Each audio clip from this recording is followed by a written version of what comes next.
নমস্কাৰ, মই গুৱাহাটী মহানগৰীৰ পৰা মহা অনুভৱ হোম কেয়াৰ চাৰ্ভিচ চেণ্টাৰৰ জৰিয়তে আপোনালোক সকলোকে জনাও যে যিসকল ব্যক্তি কাম কৰিবলৈ ইচ্ছুক তেওঁলোকে কথাখিনি যাতে ভালদৰে শুনি লয়। আমাৰ ইয়াত কামবোৰ যেনে যিসকল লোক অসহায় অকলে থাকে অৰ্থাৎ বৃদ্ধ বয়সস্থ লোক তেওঁলোকৰ চোৱা চিতাৰ বাবে বেবী কেয়াৰ মানে শিশু চোৱা চিতা আৰু কিছুমান কাম যেনে ধৰক ঘৰুৱা চোৱা চিতা য'ত নেকি ৰন্ধা বঢ়াৰ পৰা আৰম্ভ কৰি ঘৰ এখনৰ সমস্ত কাম কাজৰ দায়িত্ব ল'ব পাৰে তাৰ বাবে এগৰাকী পুৰুষ বা মহিলাৰ প্ৰয়োজন। সেইগৰাকী ব্যক্তিক আমাৰ ফালৰ পৰা থকা খোৱাৰ ব্যৱস্থা সম্পূৰ্ণৰূপে কৰি দিয়া হ'ব এনেকুৱা ধৰণৰ কামবোৰ। গতিকে যদি আপোনালোক কোনোবাই কৰিবলৈ বিচাৰে মোক যোগাযোগ কৰিব।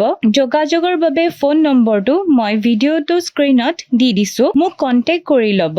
শেষত আপোনালোকে ভিডিঅ'টো সকলোৱে যাতে শ্বেয়াৰ আৰু ফলো কৰি দিয়ে। ধন্যবাদ।